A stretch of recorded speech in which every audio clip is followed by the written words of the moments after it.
नमस्कार विद्यार्थी मित्रांनो. मागील लेक्चरमध्ये आपण मॅग्नेटिक फील्ड आणि करंट याचा अभ्यास केलेला आहे. परंतु मॅग्नेटिक फील्ड आणि करंटची जर का डायरेक्शन आपल्याला समजून घ्यायची असेल तर आपल्याला राईट हँड थंब रूल, उजव्या हाताचा नियम माहिती असणे आवश्यक आहे. तर आज आपण या ठिकाणी राईट हँड थंब रूलचा अभ्यास करणार आहोत. Imagine you have held the conductor in your right hand. तुम्ही अशी कल्पना करा की तुम्ही तुमच्या राईट हँडमध्ये एक कंडक्टर पकडलेला आहे. बघा, या ठिकाणी एक मी डायग्रॅम दिलेली आहे. या डायग्रॅममध्ये आपल्याला राईट हँडमध्ये कंडक्टर पकडलेला दिसतो. तुम्ही काय करायचं, तुमच्या हातामध्ये पेन अशा पद्धतीने पकडायचा, म्हणजे तुम्हाला लवकर अंडरस्टँडिंग होईल. That your thumb point in the direction of current. त्यावेळेस तुमचा जो थंब पॉईंट आहे तो काय दर्शवतो, तर करंटची डायरेक्शन. बघा, हा तुमचा थंब पॉईंट करंटची डायरेक्शन या ठिकाणी दर्शवतं अपवर्ड डायरेक्शनला. Then turn your fingers around the conductor. आता तुम्ही तुमचे जे फिंगर्स आहेत ते कंडक्टर भोवती अराउंड करा. The direction of the fingers is the direction of magnetic lines of force. आणि ही जी फिंगरची जी डायरेक्शन आहेत हिलाच आपण मॅग्नेटिक फील्ड असे म्हणतो, मॅग्नेटिक लाईन्स ऑफ फोर्स असे म्हणतो. म्हणजेच आपल्याला या ठिकाणी समजलं की आपल्या उजव्या हाताचा जर का आपण कंडक्टर पकडला तर त्या ठिकाणी थंब हा करंटची डायरेक्शन दर्शवतो, तर फिंगर हे मॅग्नेटिक फील्डची डायरेक्शन दर्शवतात. या ठिकाणी परत मी तुम्हाला एक डायग्राम दर्शवलेली बघा. तुम्ही देखील तुमचा हात आता अशा पद्धतीने पकडा. अशा पद्धतीने तुमच्या हातामध्ये कंडक्टर म्हणजे पेन पकडा. पकडल्यानंतर ऑब्झर्व करा तुमच्या थंबची डायरेक्शन कशी असेल आणि उरलेल्या फोर फिंगरची डायरेक्शन कशी असेल. केलं ऑब्झर्व? तर बघा, या ठिकाणी तुमच्या थंबची डायरेक्शन ही झाली, म्हणजे ही झाली तुमच्या करंटची डायरेक्शन. आता फिंगरची डायरेक्शन कशी असेल मित्रांनो, फिंगरची डायरेक्शन झाली ही अशा पद्धतीने. ही फिंगरची डायरेक्शन म्हणजे ही कशाची डायरेक्शन झाली, तर ही झाली आपल्या मॅग्नेटिक फील्डची डायरेक्शन. समजलं? नाही समजलं तर परत आपण बघू. या ठिकाणी समजा तुम्ही आता तुमचा राईट हँड डाऊनवर डायरेक्शनला करा, डाऊनवर डायरेक्शनला. डायरेक्शनला केल्यानंतर तुमचा थंब आपोआप डाऊनवर डायरेक्शनला होईल, म्हणजे तुमची थंबची डायरेक्शन ही झाली करंटची डायरेक्शन. आता फिंगरची डायरेक्शन ऑब्झर्व करा तुम्ही कशा पद्धतीने येते तुमची फिंगरची डायरेक्शन. केली ऑब्झर्व? तर बघा, या ठिकाणी अशा पद्धतीने ही जी डायरेक्शन आहे ही आपली येईल फिंगरची डायरेक्शन. हिलाच आपण म्हणतो मॅग्नेटिक फील्डची डायरेक्शन. अशा पद्धतीने आपण थंबच्या साहाय्याने काय करतो, तर करंटची डायरेक्शन दर्शवतो आणि उरलेल्या फिंगरच्या साहाय्याने मॅग्नेटिक फील्डची डायरेक्शन दर्शवतो. या रूललाच आपण राईट हँड थंब रूल असे म्हणतो. तसेच याला मॅक्सवेलचा कॉर्क स्क्रू लॉ असं देखील म्हणतात. मॅक्सवेलने सांगितले की समजा एखादा आपण स्क्रू घेतला आणि स्क्रू घेतल्यानंतर त्याची डायरेक्शन, समजा हा एक वुडन बॉक्स आहे, या वुडन बॉक्समध्ये आपल्याला स्क्रू ड्रायव्हरच्या साहाय्याने आत फिट करायचा आहे. तर तो स्क्रू आतमध्ये जाईल अशा पद्धतीने, म्हणजे ही झाली त्याची करंटची डायरेक्शन. आणि स्क्रू ड्रायव्हरच्या साहाय्याने कशा पद्धतीने फिरवू आपण, तर अशा पद्धतीने फिरवू. ही झाली त्याची मॅग्नेटिक फील्डची डायरेक्शन. म्हणजे मॅक्सवेल कॉर्क स्क्रूच्या नियमानुसार सुद्धा आपण मॅग्नेटिक फील्ड आणि करंटची डायरेक्शन सांगू शकतो मित्रांनो.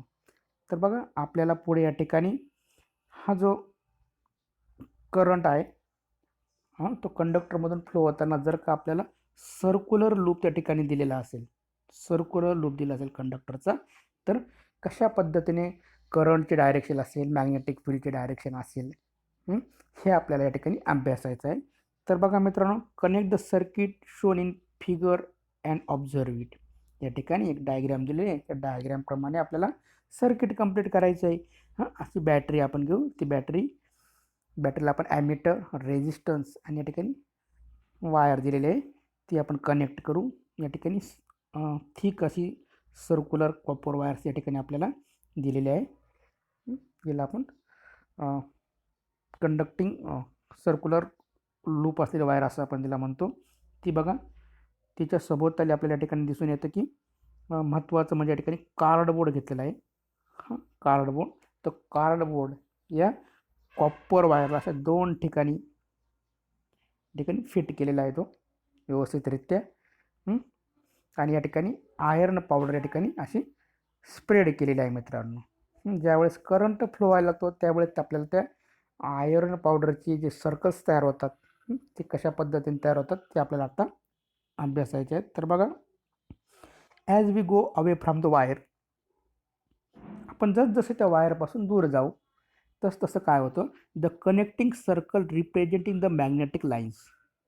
हे जे कनेक्टिंग सर्कल आहेत हे काय दर्शवतात, तर मॅग्नेटिक लाईन्स दर्शवतात. आपण अभ्यासला येतं या ठिकाणी. विल बिकम बिगर अँड बिगर, आणि त्या ज्या लाईन्स आहेत त्या कशा होत जातात, तर बिगर अँड बिगर होत जातात. जसे त्या लूपपासून दूर जातात, कंडक्टरपासून ते दूर जातात, तसे त्याचे सर्कल जे आहेत हे काय होतात, बिग होत जाताना आपल्याला दिसतात. आणि as we go toward the centre of the loop, the circle become so big that its arc can be show as a straight line. जेव्हा आपण दोन्ही त्या ठिकाणी कंडक्टरच्या म्हणजे वाहकाच्या सेंटरला येऊ, तेथील सर्कल जे आहे त्याचा जो आर्क आहे तो आपल्याला स्ट्रेट लाईन असल्याचा आपल्याला भास होतो. कारण त्या ठिकाणी सर्कलची साईज एवढी वाढली की आपल्याला त्या ठिकाणी तो स्ट्रेट लाईन आहे असं आपल्याला भास होतो. तर बघा मित्रांनो, त्यांनी सांगितलं की by making use of right hand thumb rule checking every points on the direction of current and magnetic field. आता आपल्याला काय करायचं आहे, तर राईट हँड थंब रूल जो आपण अभ्यासलेला आहे त्या रूलच्या सहाय्याने या सर्क्युलर लूपमधून जाणारे करंटची आणि मॅग्नेटिक फील्डची डायरेक्शन आपल्याला शोधायची आहे. तर बघा या ठिकाणी हा जो कंडक्टर आहे हा अपवर्ड डायरेक्शनला चालल्यावरती अपवर्ड डायरेक्शनला चालला. अशा पद्धतीने तुम्ही तुमचा हात आता हातामध्ये पेन पकडा आणि ऑब्झर्व करा, तुमच्या थंबची डायरेक्शन ही अपवर्डच राहील आणि ही झाली तुमची करंटची डायरेक्शन. आता तुमची फिंगरची डायरेक्शन ऑब्झर्व करा, अशा पद्धतीने राहिल्यावरती बरोबर फिंगरची डायरेक्शन येईल आपली अशा पद्धतीने. बघा फिंगरची डायरेक्शन ही झाली मॅग्नेटिक फील्डची डायरेक्शन. तर या ठिकाणी आपण समजू, राईट हँड थंबचा यूज करू. या ठिकाणी बघा कंडक्टरची डायरेक्शन डाऊनवर्ड डायरेक्शनला आपल्याला दिसते, डाऊनवर्ड डायरेक्शनला दिसेल, थंबची डायरेक्शन देखील डाऊनवर्ड होईल त्या ठिकाणी, म्हणजेच करंटची डायरेक्शन डाऊनवर्ड डायरेक्शन आपल्याला दिसून येईल. आणि आता मॅग्नेटिक फील्ड बघा, डाऊनवर्ड डायरेक्शनला तुमचा राईट हँड करा. केल्यानंतर बघा फिंगरची डायरेक्शन तुम्हाला कशा पद्धतीने दिसून येते ती. तर बघा फिंगरची डायरेक्शन आपल्याला अशा पद्धतीने दिसून येईल या ठिकाणी, बरोबर आहे. अशा पद्धतीने ही फिंगरची डायरेक्शन म्हणजे मॅग्नेटिक फील्डची डायरेक्शन आपल्याला दिसून येतो. हां, अशाच पद्धतीने आपण कोणत्याही पॉईंटला आपण राईट हँड थंब रूलचा त्या ठिकाणी यूज करून आपण करंटची व मॅग्नेटिक फील्डची डायरेक्शन आपण सांगू शकतो. तर बघा मित्रांनो, आपल्याला शेवटचा पॉईंट या ठिकाणी सॉलेनॉइड नाल कुंतलचा आपल्याला या ठिकाणी अभ्यास करायचा आहे. तर बघा मित्रांनो, ते सॉलेनॉइडला आपण कुंतल किंवा नालकुंतल असे म्हणतो. When copper wire with resistive coating, तांब्याची वायर घ्यायची, ती कशी पाहिजे तर रेझिस्टिव्ह कोटिंग पाहिजे, is wield in a chain of loop. तिचा आकार कसा पाहिजे हेच करायचं आपल्याला, chain of loop spring like structure आपल्याला त्या ठिकाणी कॉपर वायरचं करायचं आहे. अशा पद्धतीने आपले स्ट्रक्चर दिसून येईल. यालाच आपण काय म्हणतो, तो इज कॉल्ड सॉलेनॉइड, यालाच आपण कुंतल असे म्हणतो. या ठिकाणी डायग्राम पण आपल्याला दिलेली आहे, या ठिकाणी देखील तिचे सॉलेनॉइड आपल्याला या ठिकाणी दिसून येतात. त्याला बॅटरी कनेक्ट केलेली आणि प्लग की देखील याला कनेक्ट केलेली आहे. आपण देखील या ठिकाणी बॅटरी कनेक्ट करू, तसेच या ठिकाणी एक प्लग की आपण या ठिकाणी कनेक्ट करू मित्रांनो. बघा इथून करंट फ्लो होताना आपल्याला माहितीच आहे की करंट ज्यावेळेस फ्लो होईल त्यावेळेस या ठिकाणी मॅग्नेटिक फील्ड त्या ठिकाणी जनरेट होत असतं, आणि म्हणजेच त्या ठिकाणी आपल्याला 2 पोल्स आपल्याला त्या ठिकाणी दिसून येतील. त्या ठिकाणी आपल्याला एक नॉर्थ पोल आणि एक साऊथ पोल आपल्याला दिसून येईल. आपल्याला बार मॅग्नेटमध्ये आपण शिकलो होतो की बार मॅग्नेटमध्ये मॅग्नेटिक लाईन जे त्या रन होताना आउटसाईड द मॅग्नेट नॉर्थ पोलकडून साऊथ पोलकडे त्या रन होत असतात. हे आपण अभ्यासलेलं आहे. अशा पद्धतीने नॉर्थकडून साऊथकडे या रन होत असतात आउटसाईडने, आणि इनर साईडने आपण अभ्यासलं होतं त्या south pole to north pole त्या रन होत असतात. अशा पद्धतीने या ठिकाणी मॅग्नेटिक फील्ड त्या ठिकाणी जनरेट झालं. तर सेम प्रॉपर्टीज आपल्याला बार मॅग्नेटच्या ठिकाणी दिसून येतात. त्याची इंटेन्सिटी आहे बघा मित्रांनो, intensity of magnetic field with in the solenoid is uniform everywhere. त्याची इंटेन्सिटी आहे ती सर्वत्र सारखं असते. मात्र या ठिकाणी आपण बघतो की त्याची इंटेन्सिटीमध्ये चेंजेस केव्हा होतात.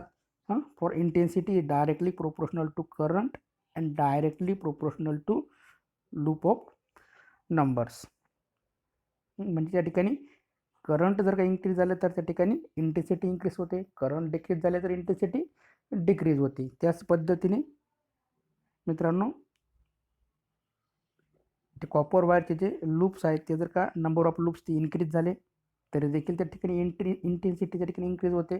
नंबर ऑफ लूप्स त्या ठिकाणी डिक्रीज झाले तरी देखील इंटेन्सिटी डिक्रीज होते. तर अशा पद्धतीने मित्रांनो आज आपण या ठिकाणी राईट हँड थंब रूल आणि सॉलेनाइड याचा अभ्यास केलेला आहे. या ठिकाणी तुम्ही व्हिडिओ बघताना या ठिकाणी त्याचा स्क्रीनशॉट काढून घ्या आणि व्यवस्थित नोट्स त्या ठिकाणी लिहून घ्या. व्हिडिओ बघितल्याबद्दल तुमचे खूप खूप आभारी. धन्यवाद मित्रांनो.